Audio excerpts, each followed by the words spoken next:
What is up, everybody? I'm Zach Pfeiffer, and this is your review of Survivor 46, Episode 11, My Messy Sweet Little Friend.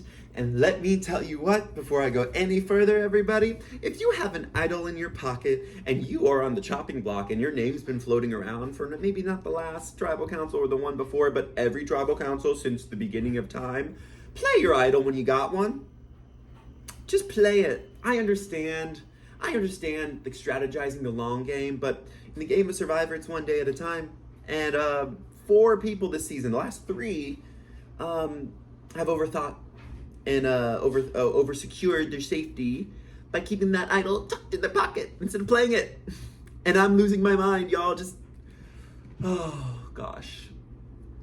Anyway, before we dive into this recap, I just wanted to remind you all, I'm playing this game in June called Surviving Bloomington. It is a 5-day game that takes place in the wilderness of Bloomington, where I will be competing against 19 other survivors in the wilderness of Bloomington with very little food, all for the title of Sole Survivor, and it's going to be freaking amazing. And what's even cooler is part of the process is us raising money for the houseless community in Bloomington. Whoever raises the most money gets immunity at their first tribal council, and then every $400 you raise, you get an advantage at a redemption challenge, say if you were voted off before merge. And I just checked, I've raised $1,748, which is insane to me. That is so much money. And now that I'm so close to 2,000, I want to hit that goal. So if you're seeing this and you haven't donated yet, any amount of money can help, whether it's $1, $5, $10, 50, maybe 100. It would be amazing if you could help out. So I'll attach the donation link in the description of this video. So yeah, help me out, please. I would love your support, and I can't wait to thank you all during my victory speech. But let's dive into this wild, really fun episode. Kenzie is I think this episode was Kenzie and Charlie's. It steered a little bit more Charlie than Kenzie, but we started off hardcore Kenzie. What we saw here at the very beginning is Kenzie feeling left out for the first time this entire game. She has been on the right side of the votes or been aware of the votes for this entire game, and she was blindsided with the Tiffany vote. And what's even sadder about it was that it was her idea, and now she can't take credit for it. So one side of it, she can still bank on Tiffany's vote if she gets the final tribal council. But Tiffany might respect the vote, and if Maria's there, give it to Maria, because she's the one who did this. And and Kenzie can only say, I had the idea first, but I didn't do it. It's not that strong. So we get a little bit of, I think what this episode showed us was a really good idea of where everybody's at diplomatically. And I think we should just go through that. We'll talk about the challenge after, and then we'll talk about tribal. Keep it nice and sweet. Start with Kenzie. Kenzie seems to have an in with everyone. She seems well connected with Liz and Venus. She seems to have some good, kind words with Charlie too. The only people we didn't really see her talking with too much this episode were Ben, Q, and Maria. I don't think she has much legs with Q anymore. I think Q and her are not working together. I think she's having a relationship with Maria to an extent. I think they see each other as like potential numbers, but also potential threats. And then Kenzie had that episode with Ben way back where he had a panic attack in the middle of the night, but we don't see them interacting that much. So I assume there is some social dynamic there, but we're not seeing it on screen. Q has the Siga 3 via Maria. That's easy. Venus is a Lone Ranger and is always just talking to the people on the bottom. This episode, it seems to be Liz, Kenzie, and Charlie to an extent. Everyone left out of the reward. Ben has the Siga 3, and Kenzie, kind of. Ben is just not playing the game. Very good social game, I guess. Just everyone likes him, but not really doing much strategic work. Then we have Liz, who, similar to Venus, is kind of playing with the people on the bottom. They're not Q, but also, is kind of working with Maria, Charlie, and Ben to an extent sometimes. It's a weird dynamic there. And then you have Maria, who is working strongly with Q and her Siga 3, but Charlie's showing signs of separating from that. Whether that's true or not, I think time will tell. And then we have Charlie, who is probably the most cautious of what's happening with everyone, making sure his doors are open with Liz, Kenzie and Venus, but also very much talking with Maria, Ben, and Q. So really very much situated in the middle right now. And I think that's why it's so much of his episode, is because he does have a decision here to make. Yeah, interesting dynamics. We go for an idol hunt, and thank God Venus finds it. I was really happy when she found it, because I was like, great, I think Venus is going home this episode. She can save herself. She played it really well. We get to our challenge, and it was close. Jeff was saying it. Anyone could have won at any moment. And this is the second time in a row where the person booted was, third. There was Hunter, who was second to Charlie. There was Tiffany, second to Charlie. Venus, second to Maria. I will talk about the decision for the reward. This is the second week in a row where we've had a big reward where people are choosing to bring them for food and leaving people behind. And Maria's choice here, followed by the choice to blindside Tiffany, I think is another nail in her coffin. People are targeting her. It's great for Charlie. But like, I don't know what Maria's like fallback is here, because she's like, Venus was right. She said, I want to help the people that are hungry and malnourished. And then she fucking chose Q. Like, I'd be pissed too. I'd be furious. It's insane. Like, that was not a good move on Maria's part. And like Venus said, she should have just kept her mouth shut and chose Ben and Q and just got it over with. Then we get the scramble going on, and it's like, do we vote out Q? Do we vote out Venus? And I think that this is an interesting move, particularly for Kenzie and Ben, because I think they both secretly would love to blindside Maria, and they would both love to add that to their resume, but they can't. And so it's like, what do we do in the meanwhile? And no one wants to shoot their shot too early and get exposed and then be like public enemy number one. So like, yeah, Q would be a good vote for a lot of people, but that would really piss off Maria, and that would really screw up Charlie's game. And I don't really see what the connection between Kenzie and Maria is right now, but I gotta assume that there's some like mutual agreement here, you know, because she did vote for Venus here.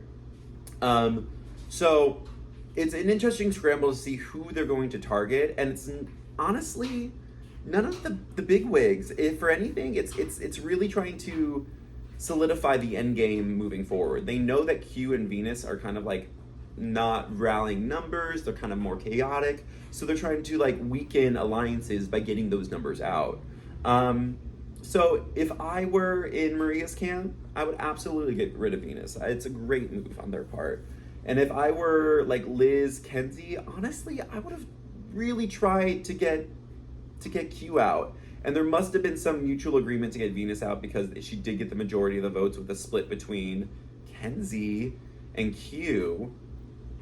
But hey, you know, we'll get to the final vote tally in a second. But what I think happened here was that Kenzie's playing a really dynamic social game right now, and she's wanting to secure safety beyond this round and making sure that she's not next on the chopping block.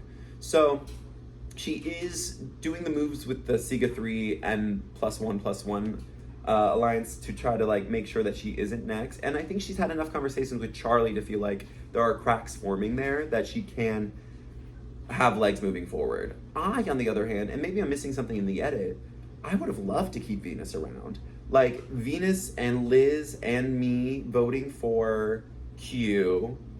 And yeah, they still have 4, so it doesn't have the majority, but they split it anyway. So I wonder what stopped Kenzie from like taking the knowledge of the split and sharing it so that they could have still tied it at least. I don't know. Interesting vote. But, you know, we get to Tribal Council. Venus does not play her idol. 3 in a row. And the final vote tally is 1 vote Q, 1 vote Kenzie from Ben, which we'll talk about, and 5 votes Venus, sending Venus home, adding her to the jury, the third jury member with an idol in their pocket. Now, I must assume that with the votes going the way they did, that, you know, last time for Shot in the Dark, that idol's floating around, so they did want to split the vote to some extent. So by having 5 on Venus, that leaves Venus's vote somewhere else. if that was any of them, they wanted to secure that up. So they wanted to tie it on someone that thought Venus wasn't going to vote for, which was going to be Kenzie. But that's going to be an awkward conversation back at home for Kenzie.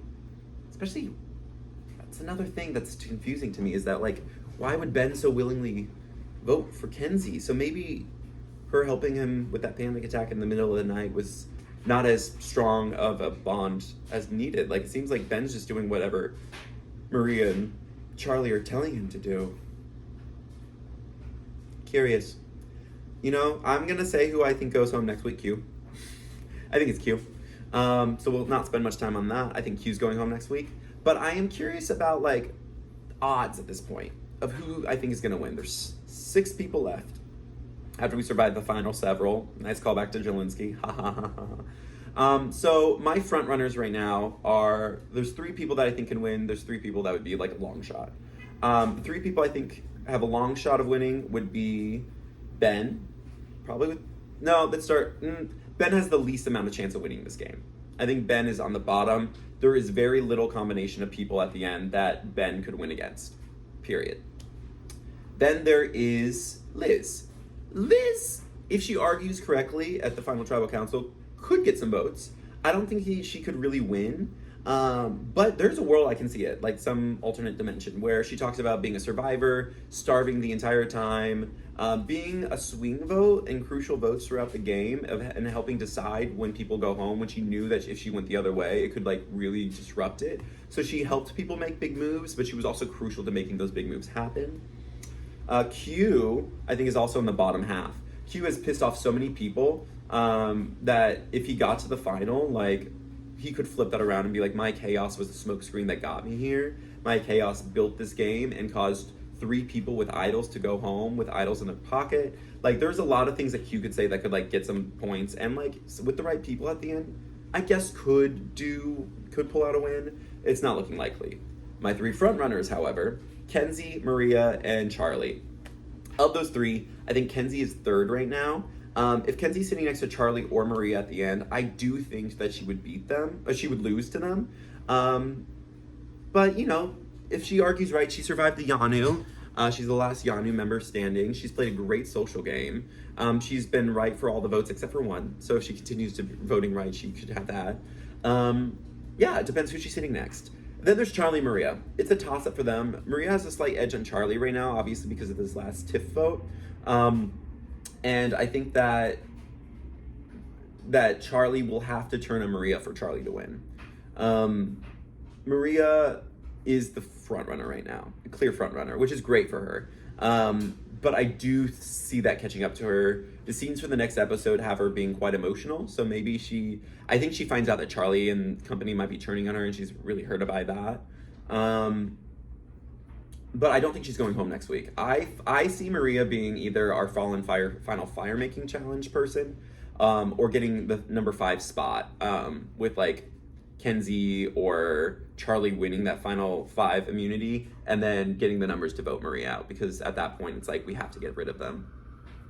But it's a great merge game, guys. We're in the end game now. It is been so exciting to see this. We got 6 players left this season, and I honestly don't know who's gonna win, and that's really rare in this new era. I feel like, with the exceptions of Erica and Gabler, it was forecast of who was going to win. Like, we could tell. So I'm really excited to see how this is going to work out. I'm really excited for the combination of players. And if anyone finds an idol next week, for the love of God, play it. I would love an idol played correctly. Because at this point, I'm pretty sure Maria is the only one who has played an advantage correctly this season with an extra vote against Jem. Like, what the hell, guys? What the hell, guys? Oh, gosh. Okay, well, that's it for this episode. It was crazy. And I love Venus so much. You are my girl. Ignore the hate. I can't wait to see you play again, because I would love for you to play again. But you are a queen in my book. And I will see everybody next week. Happy Survivor, y'all. Keep on surviving. Mwah!